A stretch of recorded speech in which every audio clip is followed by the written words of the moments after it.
ازاي اقدر احمي نفسي من الاحباط؟ سؤال ممكن حضرتك تكون سالته لنفسك قبل كده. عموما اكتر ناس بيجي ليها احباط هي الناس اللي بتطلع بطموحاتها لفوق جدا وبعدين بيجي ليها هبوط حد مفاجئ في الطموحات لاسباب خارجه عن ارادتهم هم الشخصيه. واكتر ناس بيجي ليهم الموضوع ده هم الناس اللي بنقول عليهم بيرفكشن سيكر او اصحاب التشوه المعرفي الذي يدعى الكماليه الزائده. هم ناس بيكونوا عايزين كل حاجه متحققه ليهم بشكل متناهي الكماليه، غير واقعي تماما، موجود في خيالهم الخصب فقط. وقبل ما اقول لحضرتك المقترح العلاجي، لازم حضرتك تكون فاهم ان مفيش حاجه اسمها التخلص من الاحباط، ولكن في حاجه اسمها التعامل مع الاحباط. والحل العلمي والمبسط للقصه اللي احنا بنتكلم فيها اللي انا بقدمه لحضرتك النهارده هي ان حضرتك تكون انسان متشائم. ايوه بالظبط زي ما حضرتك سمعتني بالظبط، متشائم.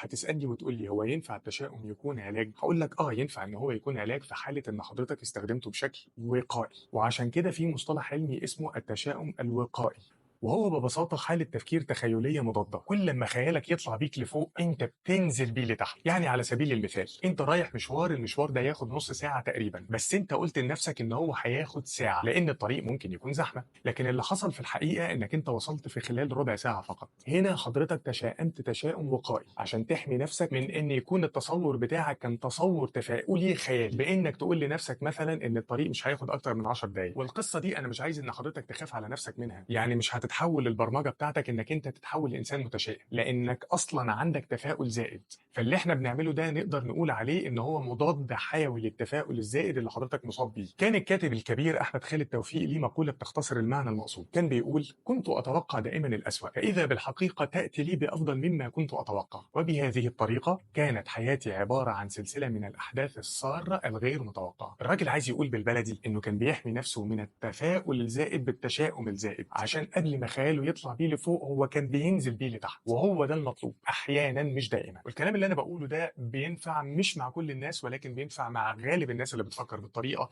التفاؤليه التخيليه الزائده. وخص بالذكر الناس اللي مستنيين من الدنيا ان هي تكون وردي وجميله، ومستنيين من كل اللي حواليهم ان هم يكونوا بيدوا لهم كل اللي بيحلموا بيه، وده مش هيحصل. عايز اقول لك احترس، انت في الدنيا مش في الجنه. لمصلحتك انت محتاج انك تفكر بالطريقه دي من وقت للتاني. بس كده، اتمنى تكون المعلومه مفيده ليك. اشوفك على خير، سلام.